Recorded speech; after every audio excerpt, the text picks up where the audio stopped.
This is the first of a series of stories, events, and places as told by Everett Baylor, cook, historian, and master storyteller.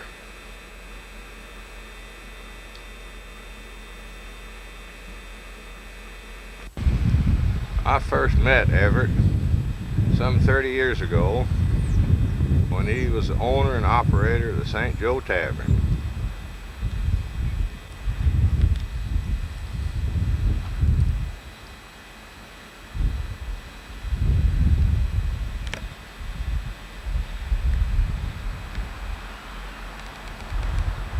This tavern was originally built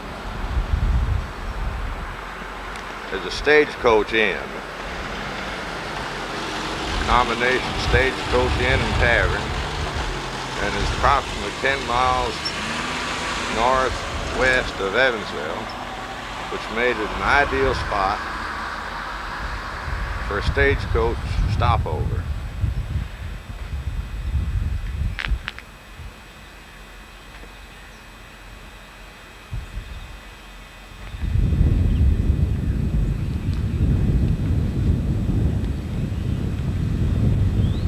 Everett, of course, is a member of the St. Joe Catholic Church, has been for years.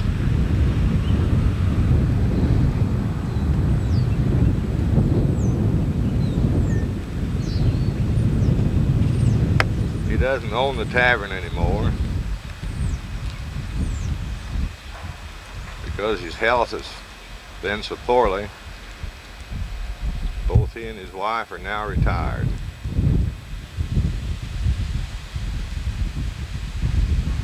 As you can see, it's the fall of the year. The leaves are turning, so it's time to start making sorghum molasses. In a little bit, we're going to go out to Steinkuhl's,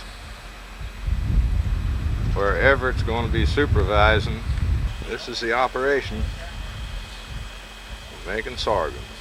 First, they start out by rolling the cane so to squeeze the juice out. That's what they're doing there, as soon as they can get the tractor started. Then it runs by a hose down to the little building where they've got the cooking pans. We'll get up closer in a minute.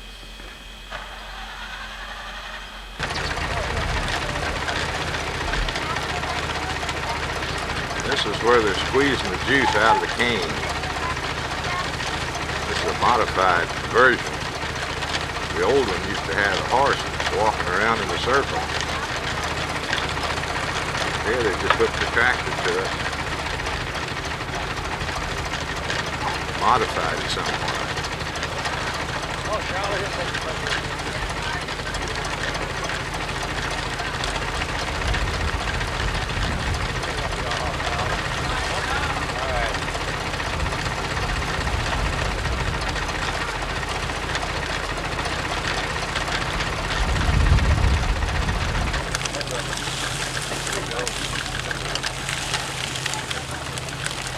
See the juice coming out. Right there.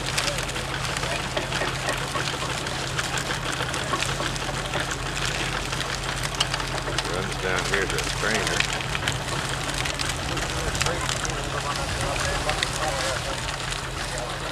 Through this hose. Down here to the cooking kit.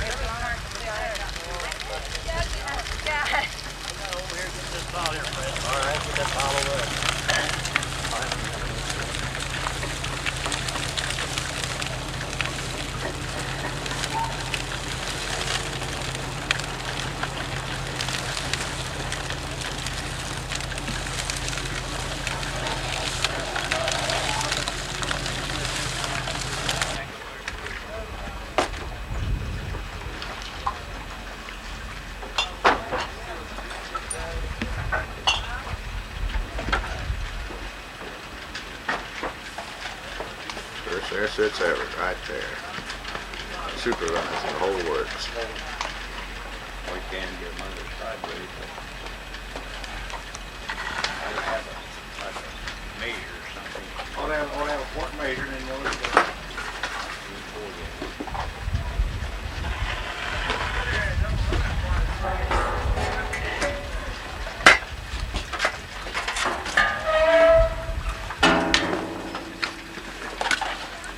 You getting low again, John? Yeah? Well, I thought I fired it up good just a few minutes ago. I'm on the back end here. Yeah, I know it. Guess I ain't doing nothing right again. You was busy up Johnny, there. why don't you sit I down? can't please you. Oh, you Johnny, busy, why all right. don't you sit down a Hey, you while? was busy up by the tractor. That's what I done it for you. I saw you up there working that tractor. Sorry, a bit. Let's go. 84. Pat. He said 84. 84. 83. You see what happened? Can you spray some water on the front? Cool that down a You little got bit. it too hot. Right here. Too damn. Just don't use no judge. For water. You got too hot in the When front? you get ready to take it off, you are. They all not far out. Cool it down a little bit up here in the front. In the front. That's the back. What are you working with? Okay. That's finished then. Yeah. That's like going up the river. Or down the river. Now that's the front, they say? Yeah. I'm like you, it's the back when you're down here. That's the back end down there. Well, Finished end's always the back end. Where you started the front end. There's the finished product right there. I would think that's the front. I always put the color on a horse on the front end of it. I never put it under his tail. Yeah, right about here. Started here. That's front end. They call that front end down there, see? Well, It's a little warm on this end. Well, they're doing it right, Everett. where's the I'll new be damn fine old. Right here where I'm at. I've been doing it I got 6 years fiddle. and I don't know whether it's right or not. Some of it's right and some of it's wrong. Well, you have to sample it now and then, don't you? Gary, I'd get ready. Come on. Get your paddle in there. Block that off. See, this ain't quite done. I'll keep stirring. You gotta see, you see the difference in this and that? Yep. Block it off and jerk that pin out of there and let her go. Boiled over.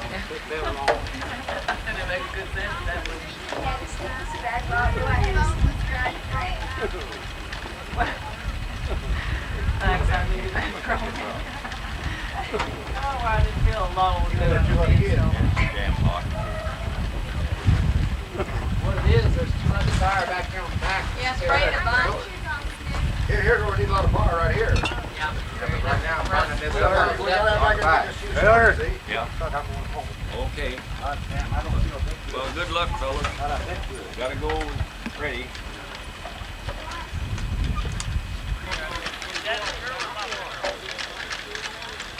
Of course, this becomes a whole family affair. Everybody has to get into the act, of course.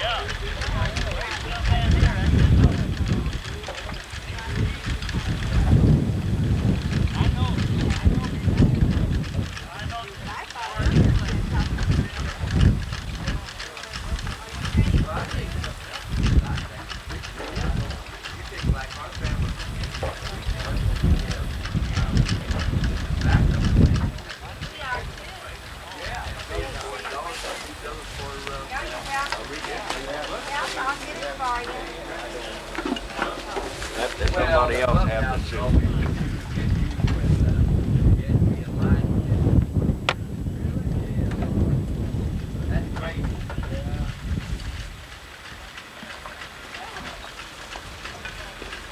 You getting that sorghum? Hell yeah, we're getting it.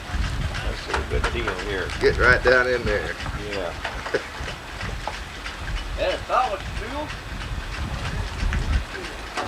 We'll get right down in here and see how you do it, Everett. Yeah. Well.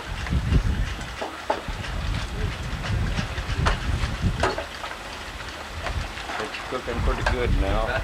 Yeah, it's kind of calmed down a little. hasn't it? Well, you can hardly regulate it on account of the wood. The Yeah. wood is, you know, you gotta have the right kind of wood. And too heavy wood ain't too good, but it's better than not having all too fine. They was folks who saw it up in the 1-inch. Now that's about the way it ought to cook. Yeah, then you got time enough to get this off. And that'll work down and be right when this is off. And you can you get cooking back there more. See, now this is going to be what's going to do is be fired up and it's going to go overboard. But let it go. It won't make no difference if it goes back over there. It'll work out. I hit that woman in the rear end on practical roller. All the tools and everything is back off. Back to church. I've got to go up there and see Charlie and see what that ball got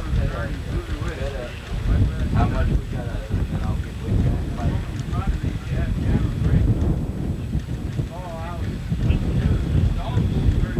They might have. Well, that I wouldn't bother me at all. I really don't think it's muffled. If I wasn't muffled, I'd do what I'd do. I'd rather come out here for the morning. Let's see, this is the inside of Everett's house, his family room, where he has all his carvings and where he sits and spends his time.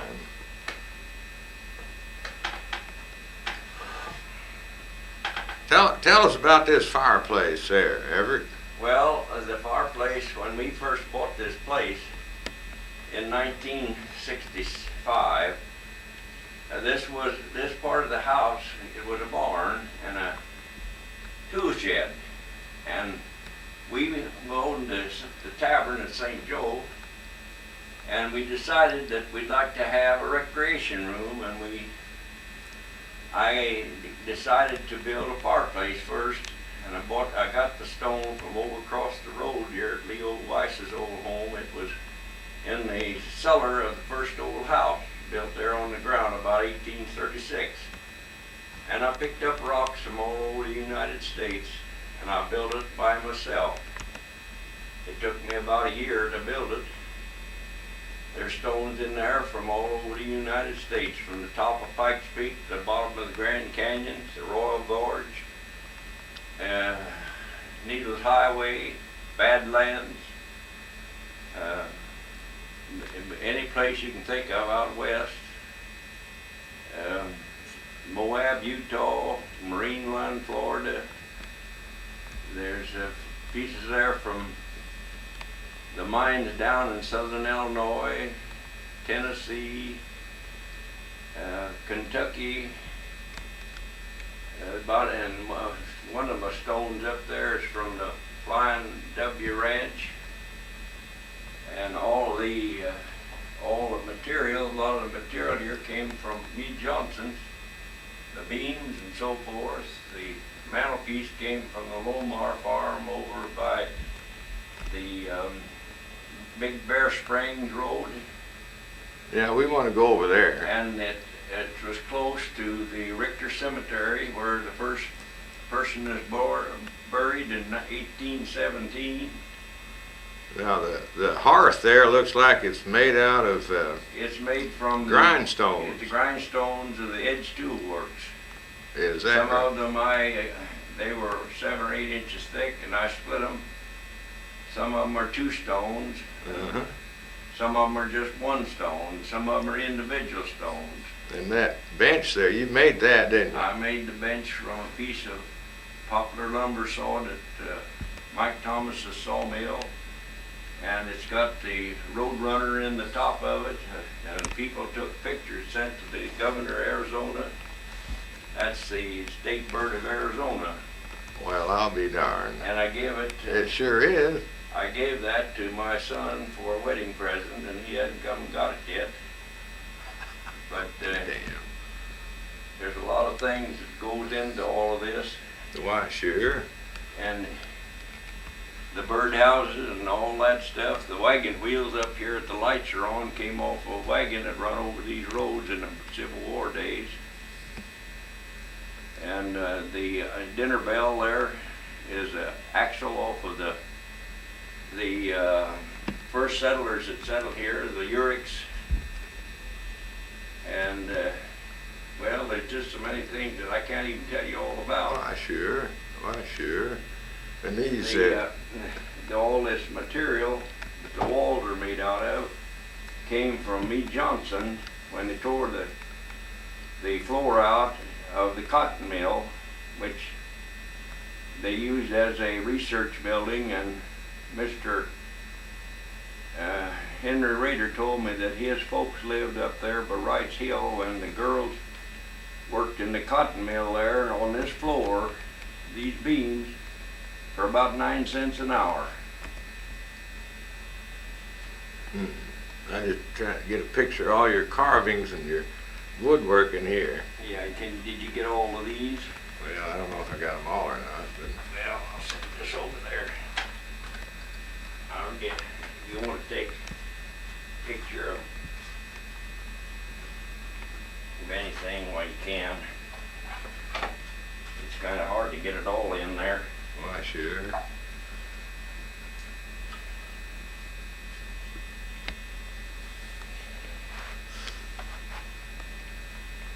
But if you want to take a picture of something here, this is what, can you get this? Well, wait a minute.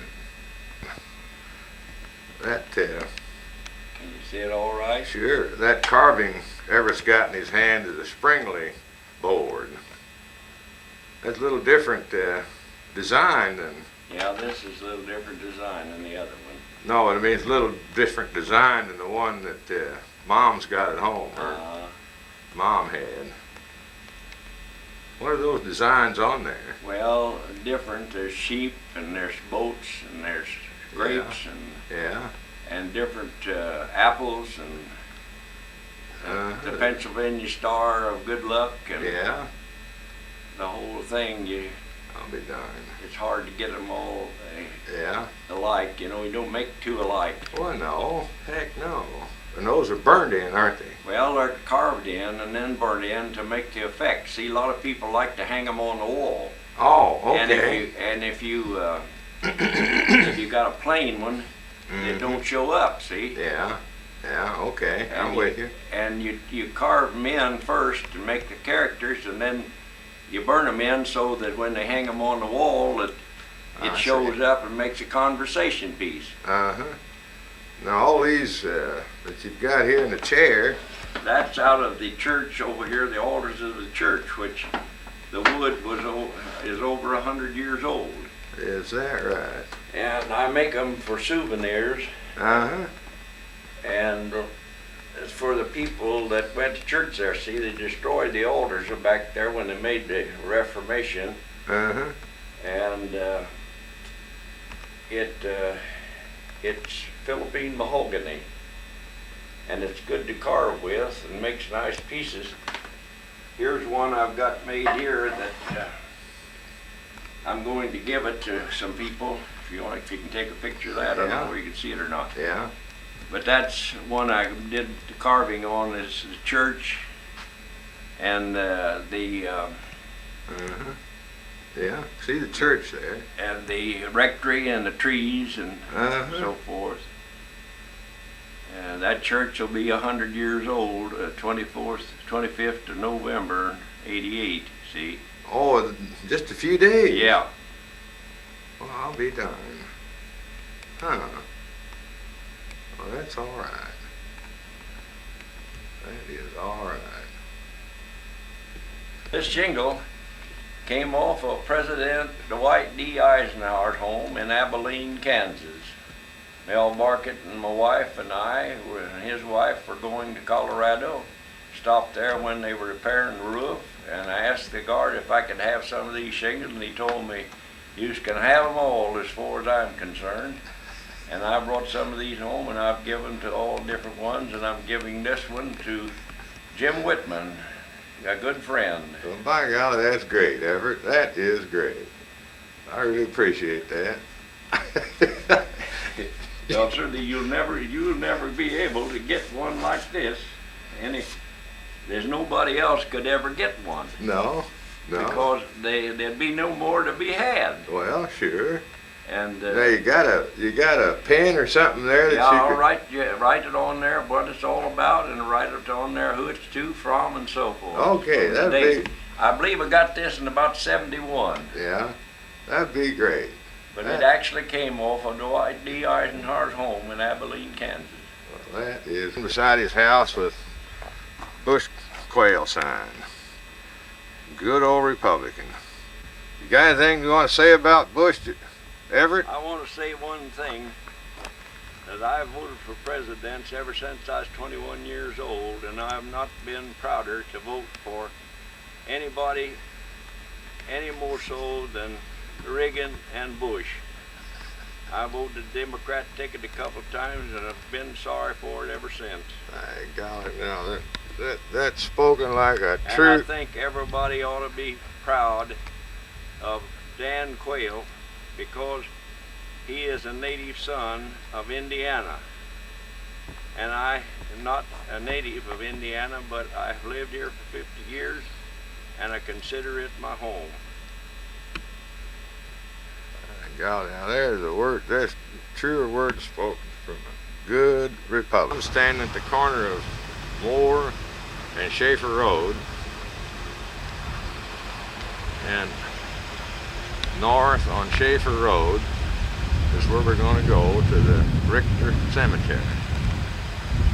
There on top of the hill where you see those cedar trees. We're going to drive up there in just a second. But here we are at the Richter Cemetery. There's Everett heading over there towards that oldest grave.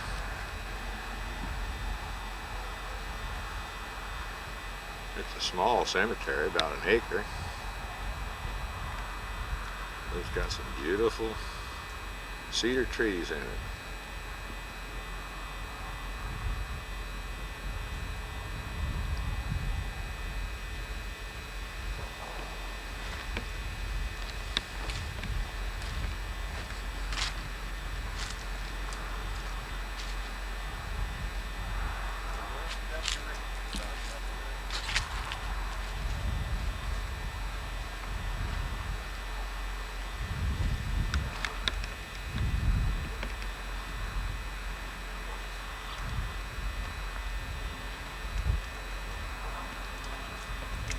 As soon as we can find that old tombstone.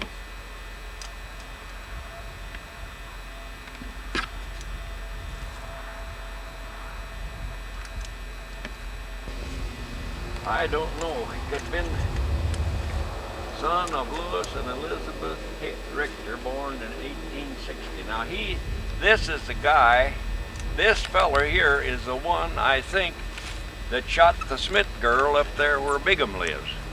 Oh, is that right? Yeah.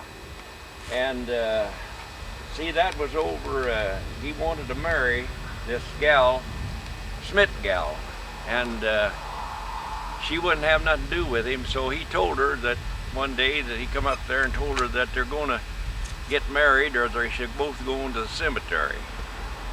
And he shot her. I'll be damned. And that's him. He's buried here. Huh. And there's a tombstone of the fellow we came to talk about right there. and that is Henry L. Boston.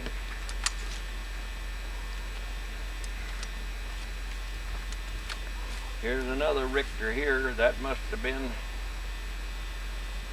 I don't know, there's two Lewis Richters, but anyhow, this is one of the others.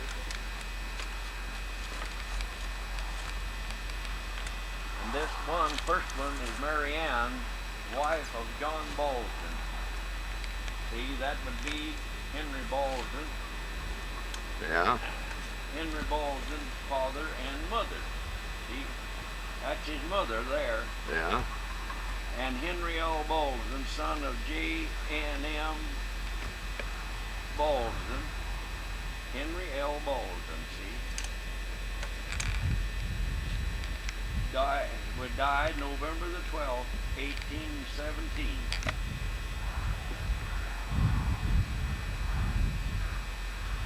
Here we go.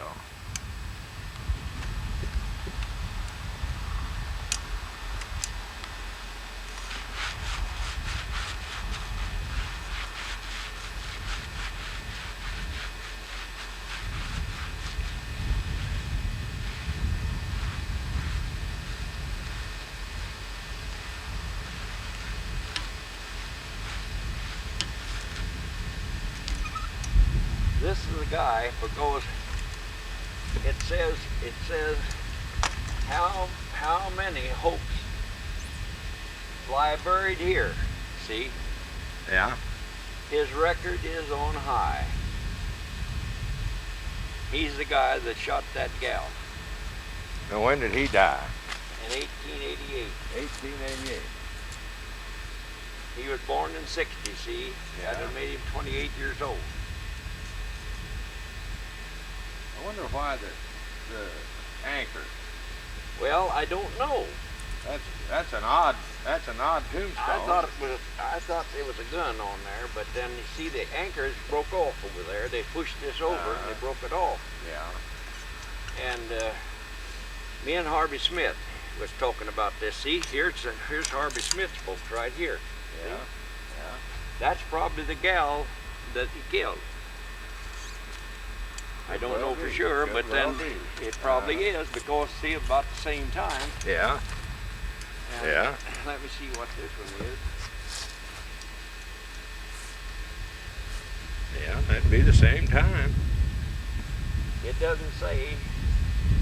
It says Ernest Smith brother and Amelia Smith sister. Don't say the date. But here's one that died in 85.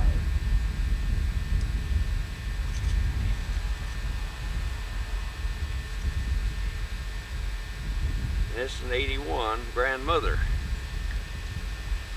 But them are all Richters there. Yeah. Well, wander over there to old Ballston and let's hear Well, your. listen now. Let me before we start. Okay. Well, we're working now. Huh? We're working now. But the thing what we should do is that this history, we should go up here to Calvary Chapel Cemetery and get where John Armstrong is buried, and then I'll relate the story to you. Okay. Okay. All right. Okay. We'll do it that way. But we'll tell about this here. Tell about this old fella. Yeah. Where do you want me at? Over here on Oh, just over there, and we can. in between them? Yeah. Yeah, that'd be all right.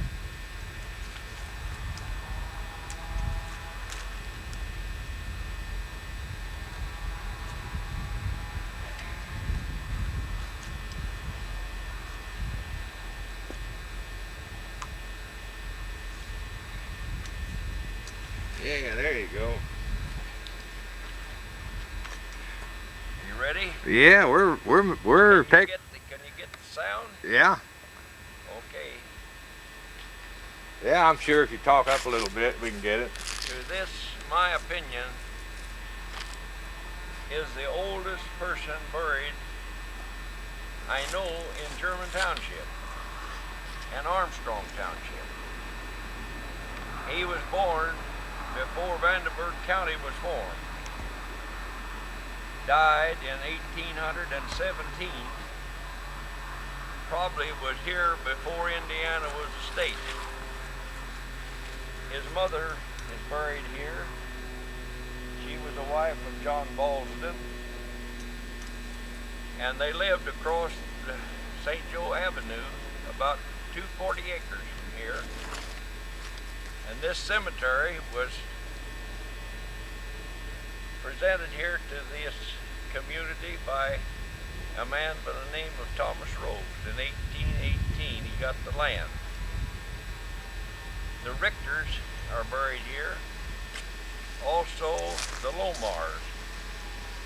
The Lomars lived across St. Joe Avenue and were prominent citizens over there for quite a number of years. John Lomar is one that helped plant the peace tree in German Township. And these trees here, cedar trees, I estimate to be 150 years old or more. They're beautiful.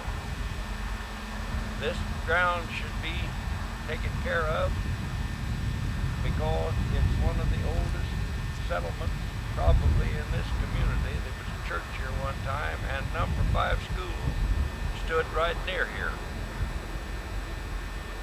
And that's about it as I know. Okay. The stone in the Richter Cemetery. I don't know if you can will be able to catch the reading, but Fred J. Lomar. It says, "Stop here, my friend, as you pass by, as you are now, so once was I. As I am now, so you must be. Prepare for death and follow me." That's great. That is great. And then on the bottom it says, "My dear sir, to your statement I cannot consent because I do not know which way you went." That's great. That is great.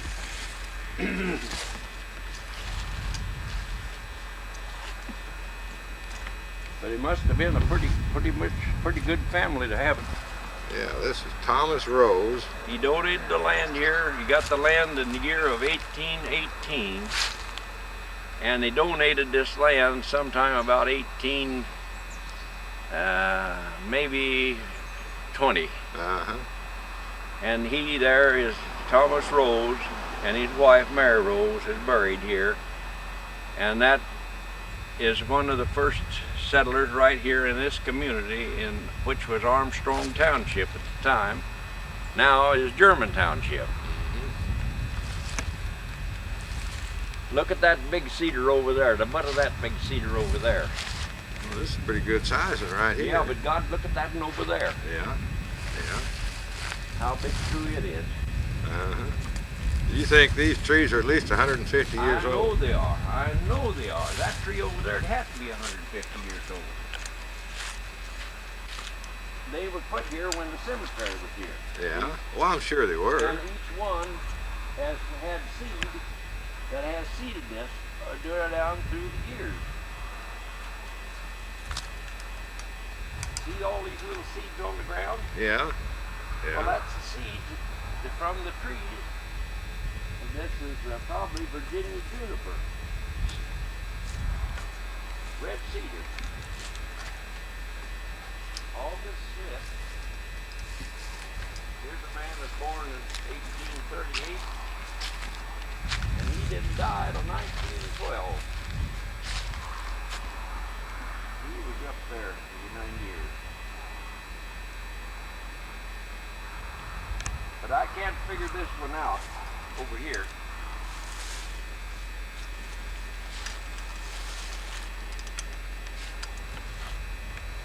Which one's that? Well, up here, I'll show it to you. Oh, okay. There's a lot of people buried here that you can't, they got in stone. Because this Isla Coffer, there's John and Jane Isla Coffer. They used to live right over here. I can show you that where they lived. I wonder who this is. Yoko.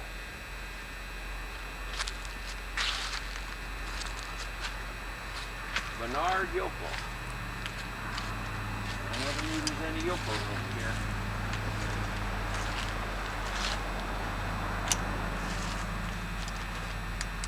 There's pieces of stone all over this place. Been knocked down, broke up. Yeah, it's kind of a shame. There's 1864. Kind of a shame. Saltwater. He was here too.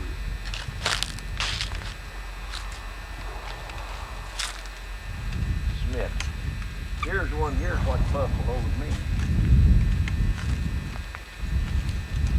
Come here and look at this.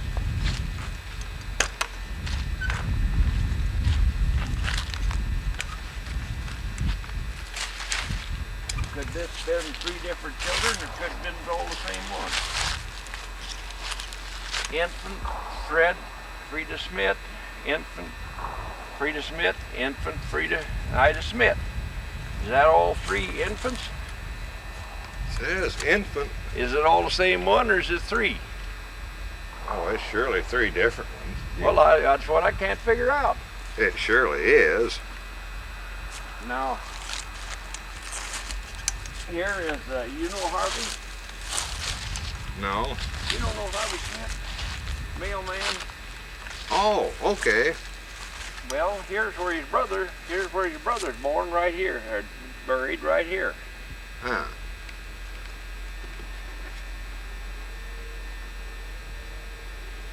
Big farm. We're standing at the intersection of St. Joe Avenue and Orchard Road right now. And we're looking at the peace tree planted in German Township after World War I in 1918 or thereabout. This tree was planted here by a man by the name of Frank Freudenberg. After World War I, there was a celebration here by the group of people of the community for the purpose of planting this tree, making it a more pleasant place for people to live in German Township, because there had been some German sentiment against the people living here, the immigrants coming to America, and it was to bring peace among the neighbors and friends of the community in German Township. The first person killed in World War I was Norbert Hoppe. Norbert Hoppe was a son of Louis Hoppe, an immigrant. He giving his life is somewhere in Europe during World War I, and after that period, some of the people of the community wanted to have the township change the name of German Township to Hoppe Township. Mr. Hoppe wasn't able to go with them and didn't care to do it, and it still remains German Township today. The tree has grown larger. I have a picture of this tree when it was planted there with Mr. Joseph Freudenberg standing beside it, and probably it was planted during the area of 18 or in 1920, a gift to the Lomar family and the Freudenberg family from Germany for the purpose of planting it here, making it peace, our relationship from the east to the west. Do you know what kind of tree it is? It's a linden tree. A linden tree. Brought here from Germany by the Lomar and the Freudenberg family. And this sign that stands there today is a replica or reproduction of the first one that Mr. Freudenberg and Lomar made and put there in 1918, making it an international peace tree. Mr. Bud Wortman has reproduced this sign and re-erected it here, stating to me some time ago that he wished he could put electric sign there, but it seems almost impossible. At the beginning there, if you notice on the left side of the tree, there is a piece of concrete, and that was where the flagpole stood, and it was about 40 feet high. Oh, I'll be. And see that concrete. And this tree has stood there through another war, the World War II, the Korean War, and the Vietnam War.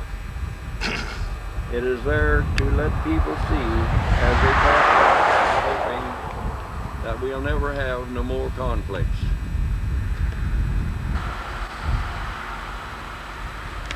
There's a close-up of the sign. International World War Peace Tree. November 11th, 1980. And below it says, "Pray for peace."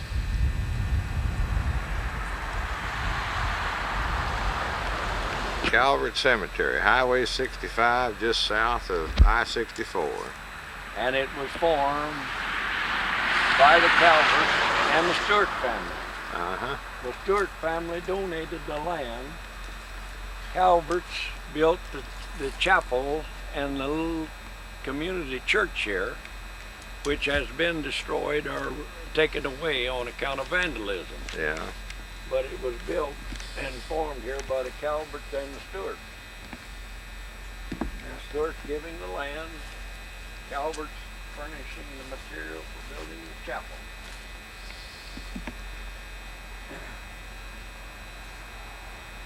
And the Calverts, we can go start a little bit long farther we get over to the Calverts. Well, I'm just trying to read this. On the tombstone here it says, "Precious one from us has gone, a voice we loved is stilled. A place is vacant in our home, which never can be filled."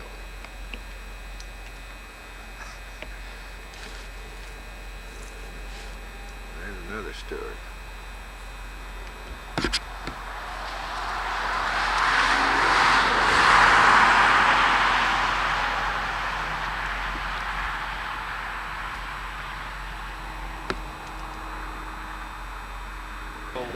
Henry Calvert. Henry Calvert. And there's another Calvert someplace here. But in the beginning, do you want me to be on that talking? Heck yeah, heck yeah. Well, in the beginning of this Calvert, and this is very much Calvert Cemetery, this corner is mostly all the Calverts. And the first Calvert settling here came here in a year, they tell me, of about 1811 and settled here. And this is where he settled. And at the time, he was the only living man or being here in that year. He said that they said that the only living thing there was bears, buffaloes, and Indians here. And this is where the Calvert settled, and that's where all their relatives are buried, along with General John Armstrong. And that is his tombstone right there. You mean that little white, Yeah. little white one right here? Go there and look at it. Okay. And it tells you that he was born in 1747. He died and was buried here in the year of 1834. Now I believe this is his wife's name on this side, It says Mary. and I think his name is on the other side. Oh, is that right? And Patrick Calvert, Julius Gibson, James Patton, and General John Armstrong met in the house of Hugh McGarry along with 3 commissioners and formed the first township in Vanderbilt County in the year of March the 9th, 1818. And they named the township after General John Armstrong. And this is where he's buried, right here.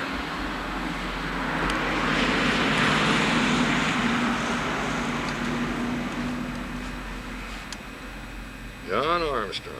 Can you get it? Yeah? Well, that's where he's buried, and he and his wife. And he fought in the Revolutionary War, or the War of 1812, and he came here and settled along with Patrick Calvert and the first pioneers, the Stewarts, the Pruitts, the Martins, the Ewings, the Williams, and many more, which are sleeping here today. This is probably one of the oldest cemeteries, but I believe that Richter Cemetery is older than this, because we have a date there of 1817. And this don't start here until about 1830.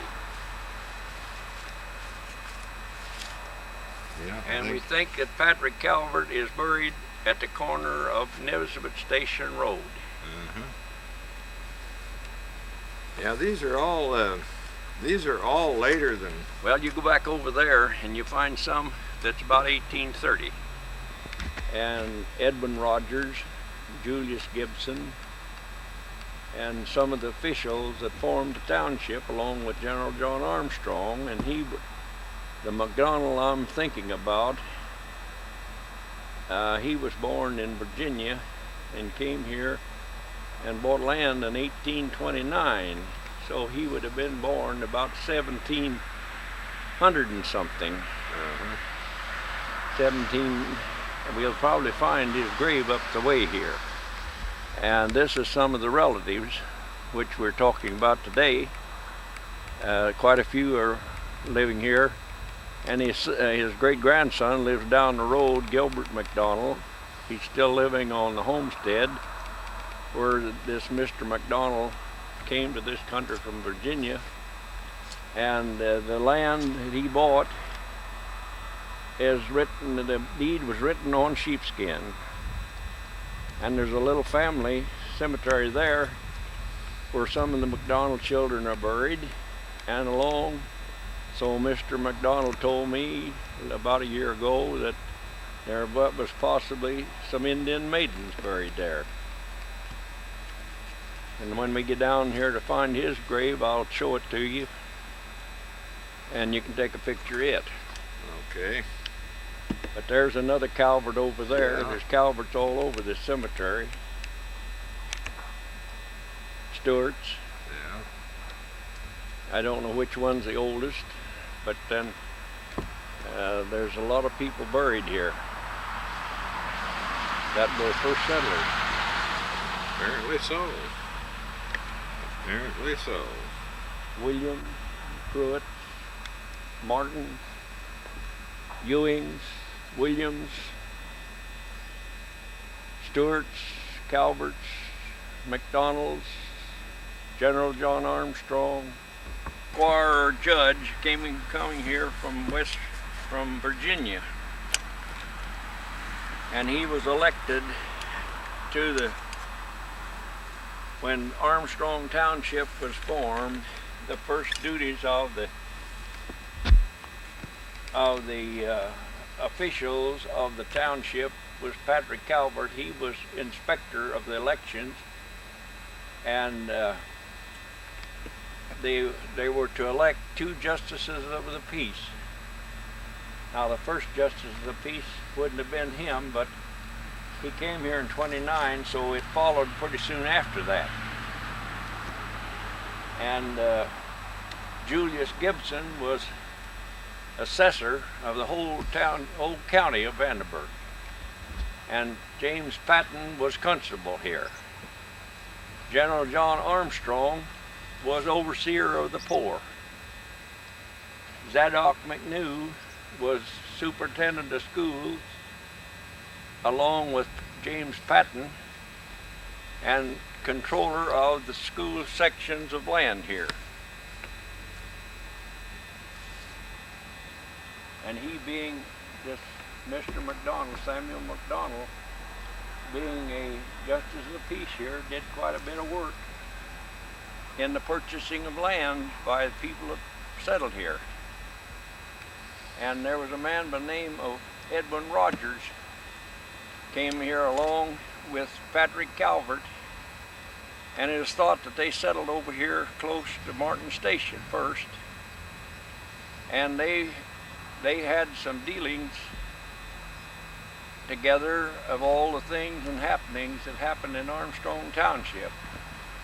Armstrong Township became too large for the population by the year of 1845, and they took part of the land out of the middle of Armstrong Township after Knight Township was formed, or Perry Township was formed, and made German Township in the year September the 1st, 1845.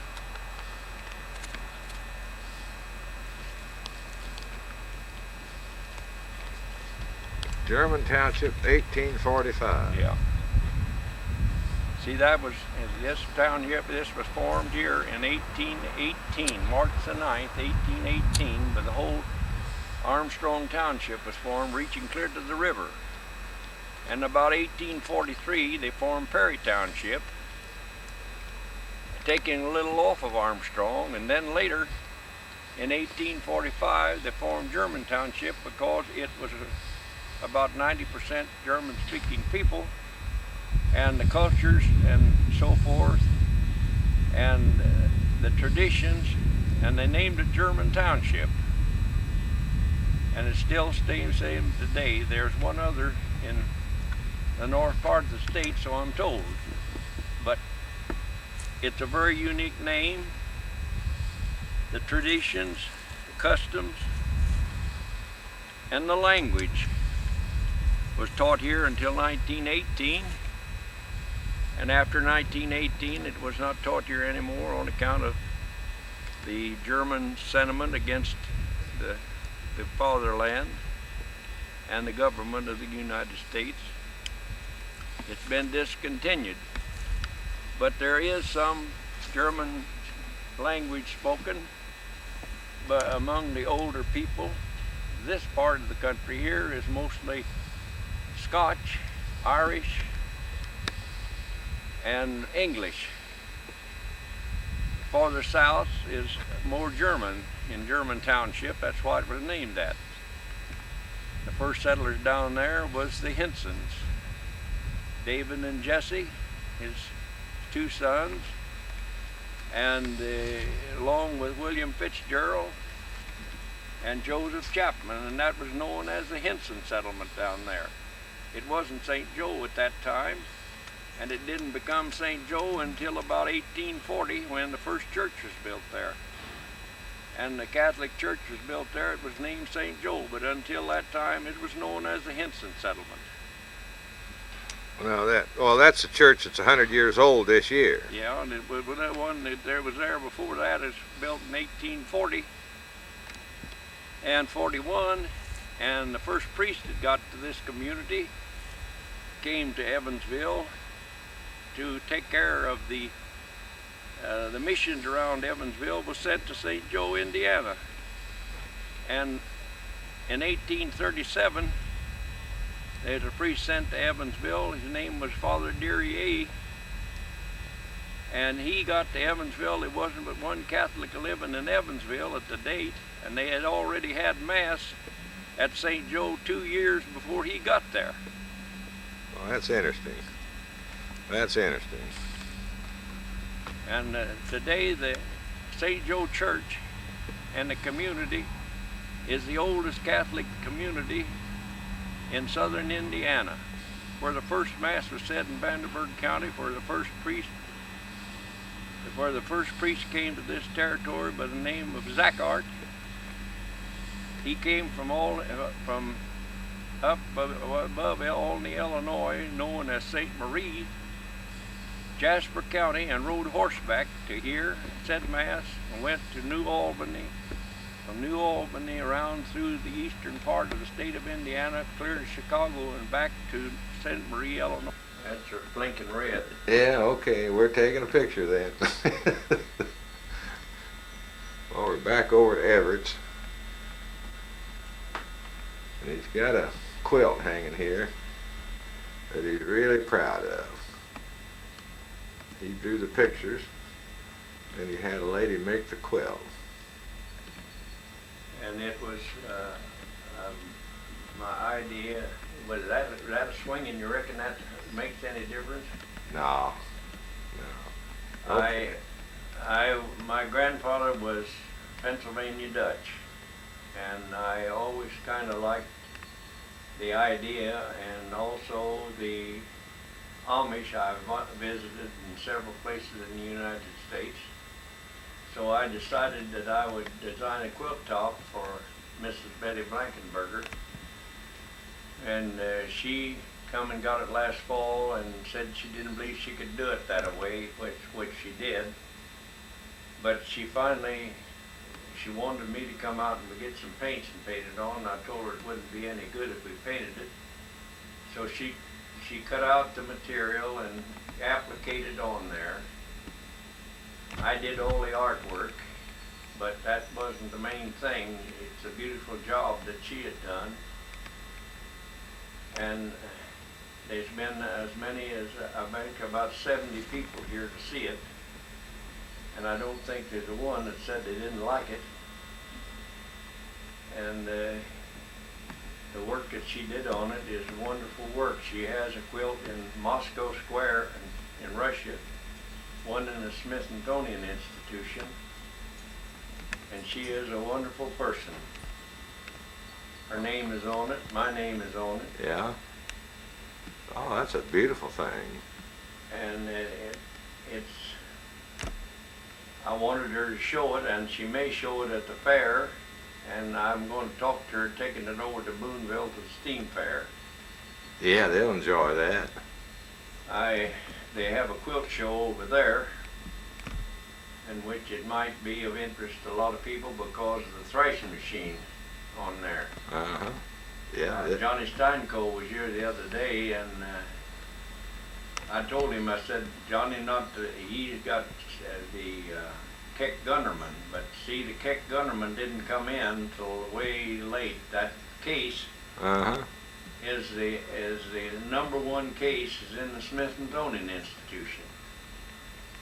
And it's way back there. Of course, the ones in Smithsonian wouldn't be quite like that one, and I don't know where that one is exactly what it ought to be or not, but then it's pretty close. And at least it looks decent. Well, the first case steam engine I ever recall seeing was out in Nebraska. Some millionaire individual put a museum together on all the old equipment that was used in Nebraska years ago. Yeah. And we stopped in there to see that. And there was a case steam engine. That's the first one I'd ever seen. Well, there's several different makes. There's Case, there's Rumley, Mm-hmm. Reeves, Frick, Yeah. Keck Gunnerman. I couldn't begin to name them all. I guess I could probably get some more names. The one up here at Ferdinand, what was the name? Well, that was a Kitten. Kitten. That's, yeah. The Kitten was made at Ferdinand, and I know where there's about 2 or 3.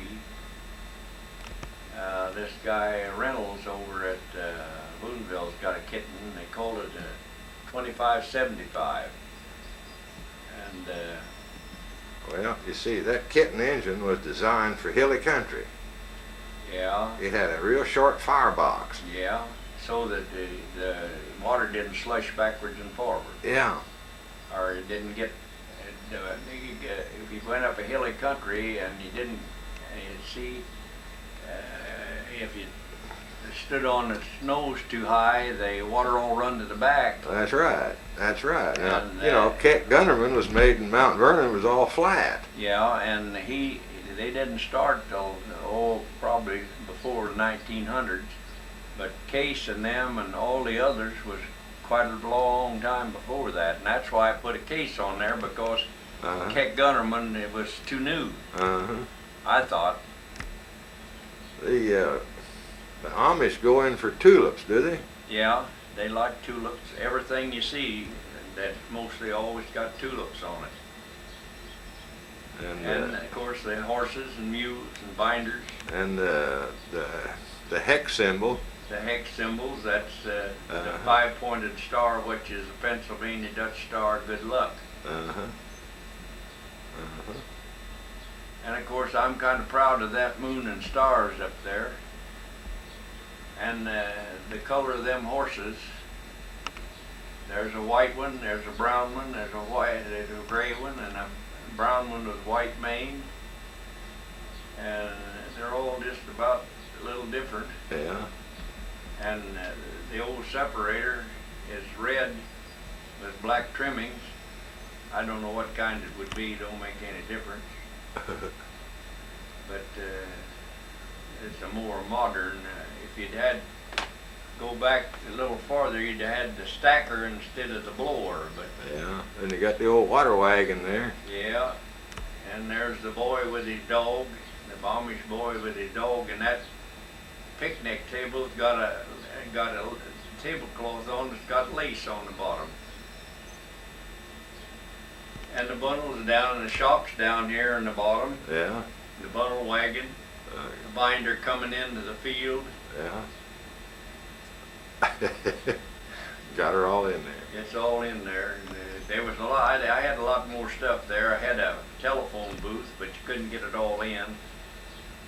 And I'd like to have the sign like "Welcome" on there too, but I think she can still put it on there someplace. Maybe on that barn here where it's dark. I want to tell her to. Mm-hmm. And well, she could do that just simple. That'd be simple to do that. Yeah. Well, no doubt about it. It's a beautiful quilt. Anyhow, there's a lot of things that, and that's not the only thing that I ever done, but there's so many other things, just like my carving that I've done for the last 60 years. And I've got pieces in practically every country, every state in the United States, and I got 2 or 3 pieces in foreign countries. One in Finland, one in Ireland, one in Germany, and here around Evansville, I expect there's 100 places in Evansville that got them, people. Well, Jeff sure got that one you made for him, hanging on behind the bar over there at Nesbitt.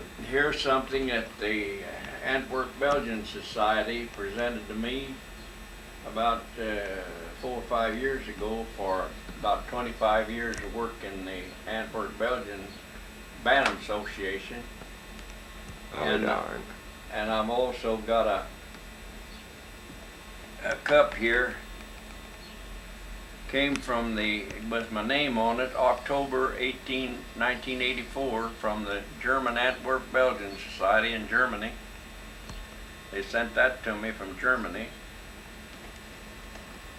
And here is one of my ribbons that I won with the champion Belgian breed. Huh. When I was showing, I've got several champion ribbons. Uh-huh. I also won the best in the United States. Is that right? And the whole thing is that I've also, I could show you cattle pictures. Yeah. Maybe we ought to get one of them out. Well, I'm getting tired of holding the machine right now. Jeff Lyons, though, not only found St. Joe, he also met one of its favorite citizens. There's no police chief in St. Joe, Indiana. There's not even a town hall. But there is a mayor of this tiny town. He's pretty busy these days, right inside the St. Joe Tavern. Charlie Baylor is as much a part of the St. Joe Inn as the stuffed deer on the wall and the ever-present boxing match on TV.